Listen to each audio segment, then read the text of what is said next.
ঘরে কোন কি দেখা যাও না না কোন ধর্মা দেখা যাও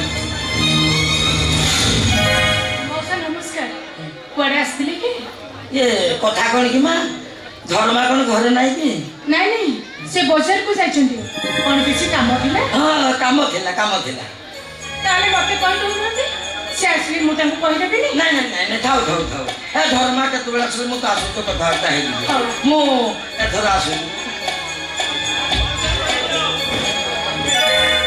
ମୁଁ କଣ କହୁଥିଲି କି ଇଏ ଆମ ଏ ଦାସନ୍ତୀ ବିଷୟରେ କଣ କିଛି ଖବର ବୁଝିଲା ନାଇଁ ମଉସା ଆଜକୁ 12 ବର୍ଷ ହେଲେ ସେ ଯାଇଛନ୍ତି ଯେ ଏପର୍ଯ୍ୟନ୍ତ ତାଙ୍କର ଦେଖା ସାକ୍ଷାତ ନାହିଁ କି ଘରକୁ କିଛି ଖବର ଦେଲେନି କାଇଁ ମୋତେ ଏଇ କଥାଟା ଟିକେ ଅରୁଆ ଲାଗୁଛି ବୁଝିଲୁ କି ମା ମୁଁ ଭାବୁଛି ଦାସିଆ ବୋଧେ ଆଉ ଜୀବନରେ ନାହିଁ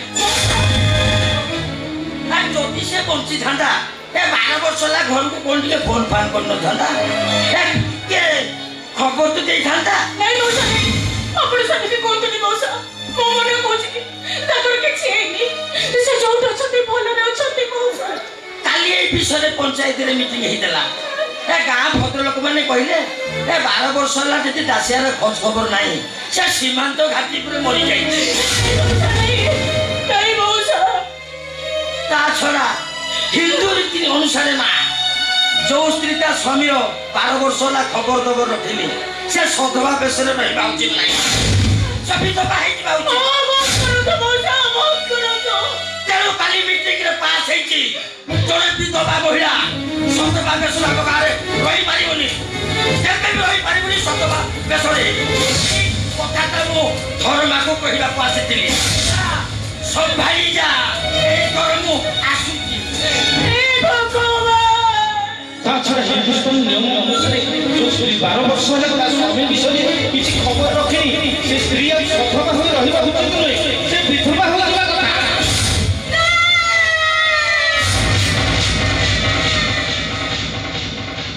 ମୁଁ ବିଧବା ହେବା ପାଇଁ ଏ ଗାଁରେ ପଞ୍ଚାୟତ ବସିବ କିନ୍ତୁ ମୋ ସ୍ୱାମୀକୁ ସମାନ ଦେଖିଲା ପର୍ଯ୍ୟନ୍ତ ମୁଁ ବିଧବା ହେବି କେମିତି ମୁଁ ବିଧବା ହେଇପାରିବିନି ଆଜି ହେଉଛି ସାବିତ୍ରୀ ବ୍ରତ ଏଇ ସାବିତ୍ରୀ ବ୍ରତରେ ଏ ସାବିତ୍ରୀ କିଏ ବିଧବା ବେଶରେ ସଜେଇ ଦେବ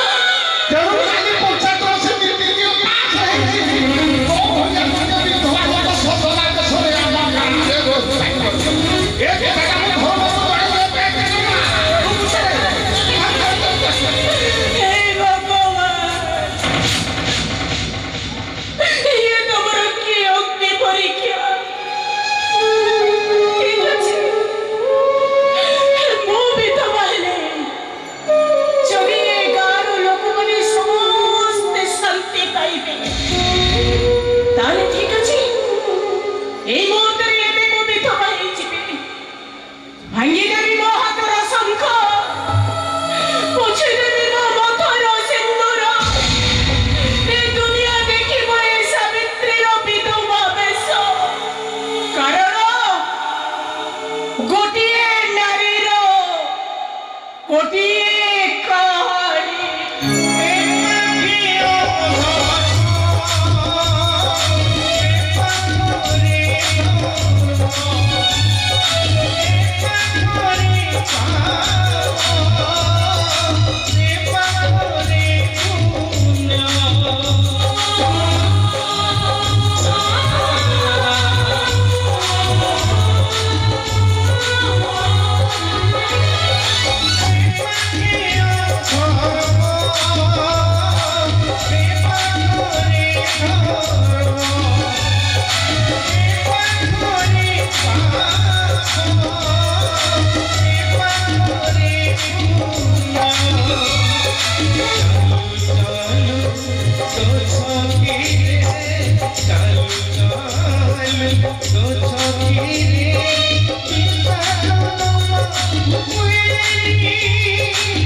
ସାବିତ୍ରୀ ଆରେ ତମେ କଣ ମୋତେ ଚିହ୍ନି ପାରିବ ଦାଶରଥୀ ପଟ୍ଟନାୟକ ତମ ସ୍ୱାମୀ ନା ତମେ ମୋ ସ୍ୱାମୀ ନୁହଁ ଜଣେ ଅପରିଚିତ ପୁରୁଷ କାରଣ ମୋ ସ୍ୱାମୀ ଭାରତର ସୀମାନ୍ତ ଘାଟି ଜଗୁଥିବା ଜଣେ ସିପିଆଇ ଆଜିକୁ 12 ବର୍ଷ ହେଲା ଯାଇଛନ୍ତି ଯେ ତାଙ୍କର ଦେଖା ଦର୍ଶନ କିଛି ବି ନାହିଁ। ଆରେ ମୋତେ ବିଶ୍ୱାସ କର ସାବିତ୍ରୀ ମୁଁ ତମ ସ୍ୱାମୀ ସେଇ ଦାଶରଥୀ ପଟ୍ଟନାୟକ ଏମିତି ମୁଁ ବିଶ୍ୱାସ କରିବି ତମେ ମୋ ସ୍ୱାମୀ ବୋଲି କାରଣ ମୋ ସ୍ୱାମୀ ଭିତରେ ଥିବା ଅନେକ ଅସୌମର ସଂସ୍କୃତ ଗୁଡ଼ିଏ ଦେଖାଯାଉଛି। କୁହ କେମିତି ବିଶ୍ୱାସ କରିବି ତମେ ମୋ ସ୍ୱାମୀ ବୋଲି? ଆରେ ଆଶ୍ଚର୍ଯ୍ୟ ଏ ଦୁନିଆ ବିଚିତ୍ର ଏ ମଣିଷ ଆଶ୍ଚର୍ଯ୍ୟ ଏ ସମାଜ ଆଜିର ସମାଜରେ ସ୍ତ୍ରୀ କହୁଛି ମୁଁ ତମକୁ ଚାଳିବି। ଆରେ ଏ ସାବିତ୍ରୀ ଆରେ ତମେ କଣ ମୋ ସ୍ତ୍ରୀ ନୁହଁ? ଆରେ ମୁଁ କଣ ଦାଶରଥୀ ପଟ୍ଟନାୟକ ନୁହଁ? ଆରେ କୁହ ସାବିତ୍ରୀ ସାଗର ମାନି କଣ ଆମ ପୁଅ ଝିଅ ନୁହନ୍ତି? ଆରେ କୁହ ଆରେ ତମେ ମୋ ପ୍ରଶ୍ନର ଉତ୍ତର ଦିଅ। ନା ତଥାପି ତମ ଉପରେ ମୋର କାହିଁ ସନ୍ଦେହ ହେଉଛି। କାଳର କରାଳ ଗର୍ଭରେ ପଡ଼ି ମୁଁ ଆଜି ଏମିତି ଗୋଟାଏ ହତଭାଗା ହେଇଯାଇଛି ଏ ଦୁନିଆରେ ମୋତେ କେହି ବି ଚିହ୍ନି ପାରୁନାହାନ୍ତି। ତମେ ବା ମୋତେ କେମିତି ଚିହ୍ନିବ? ଆରେ ଏ ସାବିତ୍ରୀ ଆରେ କେତେ ଆଶା ନେଇ ଲୁଚିଛନ୍ତି ମୁଁ ଧାଇଁ ଆସିଥିଲି ତମକୁ ଟିକେ ଦେଖିବା ପାଇଁ ହେଲେ ତମେ ମୋତେ ଆଜି ଚିହ୍ନି ପାରୁନ। ଠିକ ଅଛି ସାବିତ୍ରୀ ଆରେ ତମେ ଯଦି ପ୍ରକୃତରେ ଏକ ପ୍ରତିପତା ନାରୀ ହେଇଥିବ ତାହେଲେ ତମ ସ୍ୱାମୀକୁ ତମେ ଠିକ ଚିହ୍ନିବ। ଆରେ ମନେ ପକାଇଲେ ସାବିତ୍ରୀ ଏ ଦାଶରଥୀ ପଟ୍ଟନାୟକ ତା ସ୍ତ୍ରୀ ସହିତ ବାସର ରାତି କରୁଥିବା ସମୟରେ ତା ସ୍ତ୍ରୀର ଡାହାଣ ଜଙ୍ଘ ଉପରକୁ ଏକ କଳା ରଙ୍ଗର ଦାଇ ଚିହ୍ନଟିଏ ଦେଖିଥିଲା। ଆଉ ସେଇ କଳା ରଙ୍ଗର ଦାଇ ଚିହ୍ନଟା କଣ ତମ ପାଖରେ ନାହିଁ? ଆରେ କୁହ ସାବିତ୍ରୀ ତମେ ମୋ ପ୍ରଶ୍ନର ଉତ୍ତର ଦିଅ। ଆରେ ନିରବ ହେଲ କାହିଁକି? ତମେ ମୋ ପ୍ରଶ୍ନର ଉତ୍ତର ଦିଅ।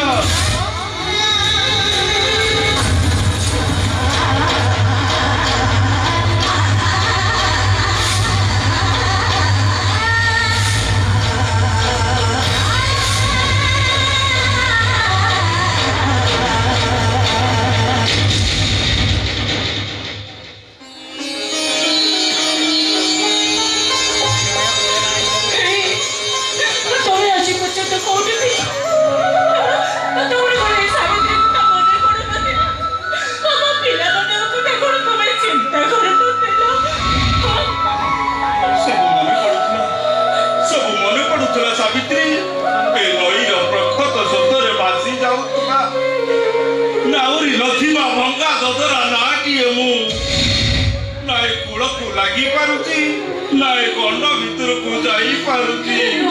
ধীরে সাগর মানে তুমি এই ପିଲାମାନଙ୍କୁ ଡାକ ନା ମୋ ପରିଚୟ ଦିଅ ନା ମୁଁ ସେମାନଙ୍କୁ ଟିକେ ଦେଖି ଦେଇ ଏ ଘରୁ ସବୁଦିନ ପାଇଁ ଚାଲିଯିବି। ତମେ ଡାକ ନା। କିନ୍ତୁ କାହିଁକି କଣ ହେଇଛି ତମର? ସେ ଅନେକ କଥା ସାବିତ୍ରୀ ଖାଲି ଏତିକି ଜାଣ ଏ ଦାଶରଥୀ ପଟ୍ଟନାୟକ ବଞ୍ଚିଛି ଆଉ ତା ପିଲାମାନେ ତାକୁ ବାପା ବୋଲି ଜାଣିବା ପୂର୍ବରୁ ମୁଁ ସେମାନଙ୍କୁ ଟିକେ ଦେଖା କରି ଚାଲିଯିବି। ତମେ ଏ ଘର ଛାଡ଼ି ଆଉ କୁଆଡ଼େ ବି ଯିବନି। ତମେ ଏଇଠି ଏଇ ଘରେ ମୋରି ପାଖରେ ରହିବ। ଏଇ କଣ ହେଇଛି ମତେ କୁହ। ଶୁଣିବ ସାବିତ୍ରୀ ସେ ଅତୀତର ଇତିହାସ ଶୁଣିବ। ସେ ବିଦେଶୀ ସୀମାନ୍ତ ଘାଟିରେ ମୁଁ ଅସ୍ତ୍ର ଧରି ଜଗିଥାଏ ଆଉ ହଠାତ୍ ରାତି 12ଟା ସମୟରେ 5 ଜଣ ସନ୍ତ୍ରାସବାଦୀ ଗୋଟାଏ ସୁନ୍ଦରୀ ଝିଅକୁ ନେଇ ଆସି ପାହାଡ଼ ପଛପଟେ ଗଣଧର୍ଷଣ କଲେ। ଆଉ ସେସବୁ ଦେଖିବି ମୁଁ ଚୁପ୍ ରହିଲି। ଆରେ ସେମାନଙ୍କ ବିରୋଧରେ କିଛି ବି କହିବା ପାଇଁ ମୁଁ ନିରୁପାୟ ଥିଲି। ଆଉ ଜାଣିଛ ସାବିତ୍ରୀ ଝିଅଟିକୁ ଗଣଧର୍ଷଣ